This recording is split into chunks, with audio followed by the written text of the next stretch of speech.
The following quote from Wittgenstein illustrates well the problematic of this our new series on the rationality of philosophy. We want to say that there can't be any vagueness in logic. The idea now absorbs us that the ideal must be found in reality. Meanwhile, we do not as yet see how it occurs there, nor do we understand the nature of this must. We think it must be in reality, for we think we must see it already.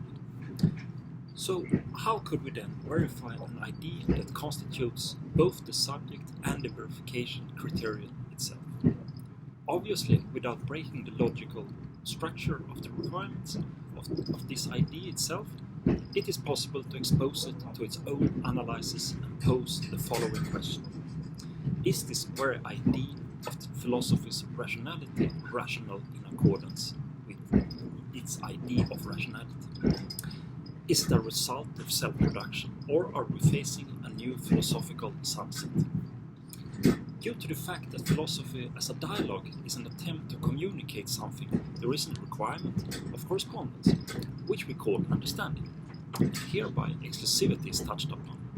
That means the correct understanding of philosophical propositions. Linguistic expressions act as symbols of thinking, in the broader sense of the word. There are also rules for using these symbolic expressions for the sake of understanding.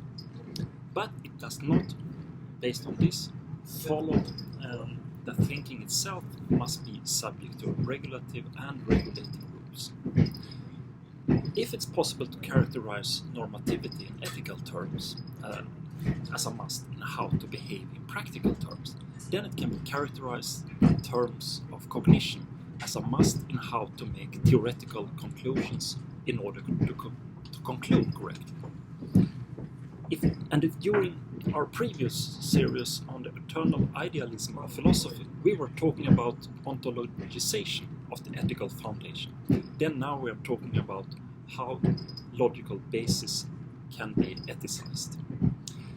This circumstance has actually already been noted by peers. Normative science has three widely separated divisions: aesthetics, ethics, and logic. And logic is the theory of self-controlled or deliberate thought, and as such must appeal to ethics for its principles. And how can one consider that the view based on that pure rationality underlies objective assessment as rationally justified in general, whilst speaking the language of Heidegger?